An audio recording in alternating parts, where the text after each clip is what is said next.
Hello, let's have a short unscripted video. I would like to show off the Mind Blade ability that I made for GURPS using the Natural Weapons article from Pyramid 365. As I mentioned in the video about natural weapons versus innate attack and everything else, and strikers as well, I told you that some abilities made with innate attack that are strength based can get out of hand, and they also quite difficult to actually stat up and even buy for the player, because he has to calculate his thrust damage based on his effective strength, then use it as a virtual innate attack, and only then apply some modifiers or whatever to divide the cost. And that's too many hoops to jump through, isn't it? So, if you remember D&D, there was one very cool class called Soulknife. He could project a psychic blade from his hand and use it to fight. And well, in terms of power, it was actually pretty bad, but I like the concept nonetheless. In GURPS, you have two different versions of this ability. The Psy Sword from Pyramid 369, that one is by Christopher Rice, and the Psychic Sword from Pyramid 376, this one by Sean Punch. And both of them are using innate attack as the base. So you have to calculate your effective thrust damage, then modify it. It's difficult. It's too many steps. And even if Pyramid 376 has a table that you can use to look up your effective damage and cost, that's still, I do not like it. Especially, what if you get buffed with increased strength or something like that? Would it even work? So I use modified existing damage from power-ups for enhancement only as a last resort, if I cannot do anything else. So this is my way to build this ability with a natural weapon. As you can see, the stat block is quite big, but it's not as bad as it seems. So it's a psychokinetic ability with 3 different levels, and with a power skill. As a ready maneuver, you can create or dismiss a semi-solid blade composed of psychic energy distilled from your own mind. The blade is similar to a short sword. It can deal swing cutting damage and thrust impaling damage at each one. This already is something that you cannot do by modifying your by using innate attack, because you cannot have an attack that deals no damage. See, because there's no damage bonus here. It is wielded with a Force Sword skill, not Mind Blade skill. I just decided to go with it to make the Force Sword skill more useful. But for the purpose of damage, use your Mind Blade skill instead of Strength. This is a free special effect that is used in one of the examples in the Natural Weapons article. So it does not cost anything, and I think that's a nice use of the skill. But I also decided to add this thing yesterday. So the maximum effective strength is equal to your actual strength times 3.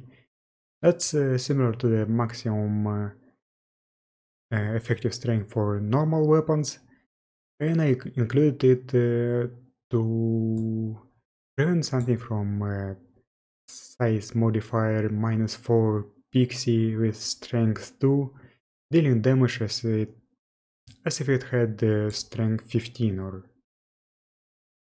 yeah. I'm still not sure about that, but I'll leave it in for now. For parrying purposes, the Mind Blade has an effective weight of skill divided by 10 pounds and is considered a very fine weapon. Again, the effective weight does not exist when you are using an innate attack. When using mind blade techniques, base damage and effective weight on the technique instead of skill. Your opponents cannot disarm you, but they can strike your mind blade. It has DR 5. It also has HP according to a homogeneous material with its weight. If broken, the mind blade can be manifested again normally with no recovery period. So again, this is something that is difficult to make with an innate attack. I guess you can sort of give it DR and HP if you are using the gadget modifiers, but who knows. It's easier with natural weapons. At level 2, you become able to shape your mind blade into two new forms, a longsword and a bastard sword. The longsword deals swing plus 1 cutting damage at each 1 and thrust plus 2 damage impaling at each 1, 2. The bastard sword deals swing plus 2 cutting damage at each 1, 2 and thrust plus 3 impaling damage at each 2. The bastard sword is a two-handed weapon. It can be used one-handed at -2 to hit, but when used that way, it is treated as an unbalanced weapon. Again, this is something that you can still probably do with innate attack, but it would be quite fiddly. At level 3 you become able to throw your mind blade. Treat it as a muscle-powered ranged weapon with accuracy 0, pathetic range, bulk different. Regardless of whether it hits its target, it disappears after the attack, but you can remanifest it again with a ready maneuver. Use dexterity -4 to throw, dealing damage as per the thrusting attack. The GM may permit to buy off this penalty as a hard technique. These rules are based on the throwing rules from GURPS Lota Companion 2. So, and this is how the build works. Let's ignore this for now. Natural weapon, impaling, because it is more expensive than cutting. Cosmic can remanifest it immediately after destruction, because otherwise you have to wait for it to regenerate, to heal up, and that's not how the ability worked in D&D. So I just decided to slap Cosmic on it, and I think it's fine. By default, the DR of your natural weapon is, it depends on the DR of the body part it is attached to. And since it wouldn't really make sense for it to share the hand's DR, I just decided to shift it to a static DR 4 as a free feature, special effect, and then add another DR1 to make it DR5. So it's more in line with the actual metal weapons. Extra damage type cutting, power modifier, reach, it's resilient, it's treated as a very fine weapon. That's a single weapon, by default just a short sword. It can do swing damage with cutting attacks, and it is switchable, so you can manifest it and unmanifest it, dismiss it. On level 2 you add two new abilities that are taken as alternative abilities with this nature weapon. So this is basically the same. It's a impaling, and extra reach, increased damage. It's a single weapon, that's the longsword, right? Right. And another one that requires two hands. See, there is a two-handed limitation now. It's in the article. And level 3 adds inaccurate 3 and range to all three natural weapons. I have pre-calculated all the costs, and they all cost 17, 33 and 42 points for levels from 1 to 3. And that's much better, that's just static point cost, instead of working with virtual innate attacks and calculating thrust damage. I also include some techniques such as a dual mind blade, so you can manifest two short swords at once, manifesting it as a free action. This one that ignores DR but treats mind shield as DR equal to its level. That's identically to what the Psi sword from Pyramid 369 does by default, but I shifted it to a very difficult technique.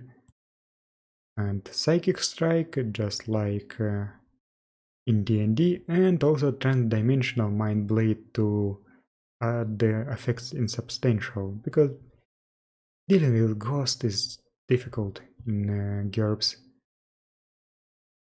But you can also use techniques for this ability from Pyramid 69 if you like them. They are compatible with this ability. I like this article for the transparent blade technique, because that's the only place in GURPS when you can find effects for an invisible weapon, but when you are visible, but you're wielding an invisible weapon. That's the only place. You cannot find anything else, even though invisible weapons are mentioned in power-ups 1 embodiments, there are no effects described for it. So, and that's it. If you want to play D&D Soulknife, you can do it now. At least you could have done it before, but I like my approach much better. So thank you for watching, I'll see you next time.